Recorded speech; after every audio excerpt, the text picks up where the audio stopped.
Hey guys, welcome back. It's Mike with Kiss Dog Training. Today we're going to talk more about dogs and dog training. Imagine that. Okay, well, the last, 3 or 4 videos or podcasts that we've done, the topic of doggy daycare always comes up as part of the recipe to training a dog. I'm kind of a big believer, and this is one of the topics coming up, is the difference between an ingredient list and a recipe. Your recipe tells you how to do things, and tells you how to do it successfully. An ingredient list is all the things that you know you're going to need to follow that recipe. So I would say that doggy daycare is one of those things that falls into the ingredient list and also the recipe. In a lot of cases, if I had $1 for every single one of my clients that started doggy daycare and was consistent and frequent with it, especially with adolescent dogs, that would then turn around and respond or comment to me or just say it straight to me while we were training, why didn't you force me to do this earlier? Well, you can't force anybody to do anything, and let's face it, with the economy and the way things are going financially, it's tough on everybody. And it's just one more expense. And this is kind of one of the reasons we are always talking about: be ready for a dog when you get it, know what you're getting into, know the expenses. Dogs are not cheap. But all that being said, doggy daycare is not perfect for all dogs. Okay? If your dog is reactive on leash, doesn't like dogs, would rather be around people, this is something I would definitely have a conversation with a professional trainer, or maybe your veterinarian, or maybe both. Hey, is this a good idea? Not all dogs are going to be great at the dog park. Not all dogs are going to be great at doggy daycare. The difference between the dog park and doggy daycare, you do have employees at a doggy daycare which are, intended to be, monitoring the situation, making sure that the play groups are not too full. We'll get into more of that kind of stuff as we go on. But I do feel that maybe doggy daycares are safer than dog parks, because dog parks are only as good as the people inside the park. So the question is, how are you going to choose a doggy daycare? Well, for me, there's a couple of really critical things you got to do and ask. And I guess before I even talk about those, it is your job as the dog's owner to call and interview doggy daycares. Much like you did, maybe if you have kids, you interviewed pediatricians. You didn't just, just pick one willy-nilly and go. You either got a recommendation from a friend, or you called and talked to several pediatricians. So you're going to have to call 4 or 5 doggy daycares in your area and ask some pretty specific questions, okay? The first one I always ask is, do you separate by size, age, and temperament? Those are the things I think are important. So why is size important? I have big dogs, Great Pyrenees mixes. I've had a Leonberger. I like those big, hairy 100-pounders, okay? If my dog is friendly as all get out and loves other dogs, but is playing with a teacup Chihuahua, and they pounce and they play bow, they could snap the neck or back of a little tiny dog. So we don't want big and small dogs together. Now, like I talked about in the last episode, is there's exceptions to every rule. These are not hard and fast, but they're pretty close to, okay? So size is important. Age, why is that important? Well, if I've got an 8-year-old German Shepherd who is starting to have issues with their hips and slowing down, put in a play group with a 14-month-old pit bull adolescent, that's a recipe for an argument. I mean, you're going to have one dog who wants to play, wants to body slam, wants to take out some energy, and you got another dog who, I'd rather just go sit over there and lay in the sunshine and just, be myself. So we should be separating our groups by age as well. Okay? And then temperament.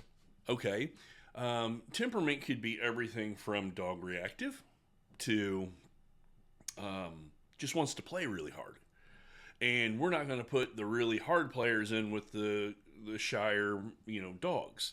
So you need to have a doggy daycare that has some experience, has some knowledge, knows how to read body language, has a little bit of a training vibe. One thing I always tell folks is when you are interviewing doggy daycares, you're going to get one of two vibes. One, a warehouse where we just put 30 or 40 dogs on a concrete pad and hope for the best. Or, more of a training vibe where, hey, look, we separate this way. This is the max number in each group. They're out for this amount of time. Then we give them a little bit of a break, and then they go back out, and the different play groups go to different spots, and we've got 4 different play groups. So you're going to get a vibe of what you like. I always like more of the training vibe. Okay. I think another thing that's going to be really important once you have made all of your calls and you're getting down to picking one, add another question to your list, which is about staffing. I don't think enough people ask about, what's your turnover? How long have your employees been with you? Are you fully staffed? With the way the world is right now, it's hard to find employees, and it's even harder to find great employees. It blows me away how many times you will see a video. A lot of the daycares now have the ability having live streams where you can go on and you can watch your dog play. It blows me away knowing that the employees know that there is a video camera in the room and they're still on their cell phones. They're not paying attention to the dogs. Obviously ask about the staffing. I think you need to look at reviews. I think you need to talk to your friends with dogs and ask them where they go. Talk to your veterinarian, talk to your trainer. Everybody's going to have an opinion and give you more information so that you're not making that snap decision. You're making a good, solid decision both for you, your family, your economy, and your dog. Okay. Pricing. This is something that has only happened here in the last year or two. But it used to be that you could buy packages. I'm going to buy 30 days worth of doggy daycare. I may only use it Monday, Wednesday, Friday, or just Tuesday, Thursday, and I can make it, kind of spread it out, and I can be consistent with the time I go in.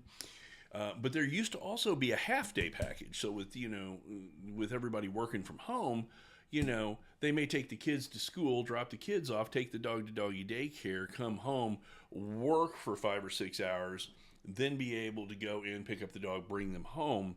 And it used to be, okay, it's going to be $28 for a full day. It's going to be $14 for a half day. Well, unfortunately now, a lot of places are it's $28 for a full day of doggy daycare and it's $22 for a half day. Now, it could be a little different. It may be that, a full day is 12 hours and a half day is 6 or 7 hours. And that may have something to do with it. But again, these are things to ask. If you're like a lot of my clients who are like, look, we would really love to do this, but we just can't afford it. And, Lord knows you can only do what you can afford, but maybe one day a daycare a week and you pick the same day a week and you go and that next day is going to be easier. So talk about pricing when you're talking to them on the phone. The other will be willingness to work with you. There are a lot of doggy daycares that the minute they find that they've got a little bit of a problem child on their hands, immediately just we can't help you with this dog. And I think their vibe is they want an entire group of easy dogs. Those are also a lot of times the doggy daycares that will have much larger play groups and they only want dogs that get along. One of my favorite doggy daycares has and always will be a place here in Kansas City called Broadmoor Kennels. And they would go, okay, we only put 8 to 10 dogs in a play group. They're out for 30 minutes or so. Then they go back and take a little break. And then the next group comes out. And they had each group set up with 2 or 3 different play groups, play areas, and by size and age and temperament. But they knew, this group of dogs, they would always color coordinate them. So the blue dogs always played with the blue dogs. The green dogs only played with the green dogs. The pink dogs only played with the pink dogs. And they would spend time making sure, okay, you're going to go out, you're going to play, you're going to come back, you're going to relax. And it never got more than 10 dogs in a play group. But if you didn't ask those questions, I think it's important. You would never know this. So if you have one that kind of has more of a warehousing vibe and you've got a problematic dog, that's probably not going to be a good fit for you. Now, the other aspect here is don't hide things from the doggy daycare. If you've got a challenging dog and you're trying to add doggy daycare as the recipe for this kind of scenario, be totally upfront and honest. You may even, let me put it this way. I tell my clients all the time, if you've got a problematic dog with other dogs and we're trying to kind of rehab the situation, you may have to pay for a full day of doggy daycare, and your dog is only going to be there 30 minutes to an hour for the first month, each session. We're just going to go in, we're going to get used, we're going to normalize, desensitize, kind of being in the environment, we're going to build up from there. You're going to find some doggy daycares that are willing to do that, some that are not. But if you're not honest up front and telling the doggy daycare what's going on, then they're going to call you the first day you're at daycare and go, this isn't going to work, you're going to need to come pick up your dog. Okay?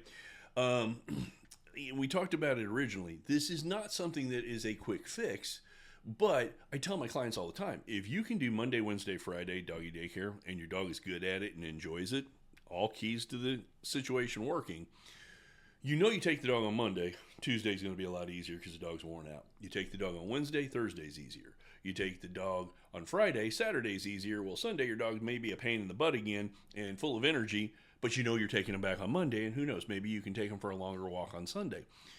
With the busy life we lead, and sometimes people not picking or knowing what they're getting into, you're going to need this help.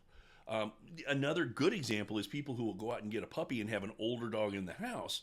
Well, doggy daycare is awesome because now all of a sudden you can take the younger dog to daycare 3 days a week, which gives the older dog a break. So there's all sorts of ways, parts, and reasons we can do it. One of the final things, talk about some other resources that we're going to include here in the video. Sniffspot.com. It's a great website. It is a place where you can go rent by the hour, half hour, every 2 hours, depending on how it's set up with the individual, a fenced in area where you're going to be the only person there. Okay. So if you do have that dog reactive dog and you can't take him to the dog park and you can't take him to doggy daycare, then maybe Sniff Spot would be a great thing for you to look at. And we'll kind of link it here and let you kind of do some research and see it on your own. We're also going to put maybe a video on doggy daycare that you can kind of go look at, things I've talked about here, but maybe older stuff that I've done in the past. And then we'll link to a blog of how to pick a good doggy daycare and how to help a dog relearn to speak dog. Because if a dog's been raised not around dogs, they don't know what a play bow is. They don't know what a look away is. They don't know what licking the lips mean. All these dog body languages that dogs send back and forth to each other to go, I'm comfortable, I'm not comfortable, come forward, go away. It can be really hard to reteach that, okay? But doggy daycare can be one of the greatest ways you can kind of do this. So, kind of think about it from this standpoint. Doggy daycare isn't going to fix all your issues, but it might be the bay leaf in chicken soup that you wouldn't think one little leaf in chicken soup would make a big difference, but it does. It may be that. It may be working with a veterinarian or a trainer, or you may have to do all of those things at once.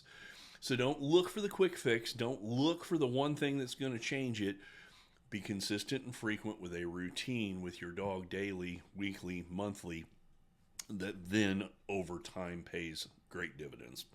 So hopefully that helps a little bit with folks who have questions about doggy daycare.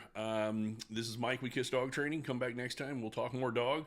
And don't forget, send us emails, send us messages on social media. Tell us what you want to talk about, and I'll be more than happy to do it. Talk to you guys later. Bye-bye.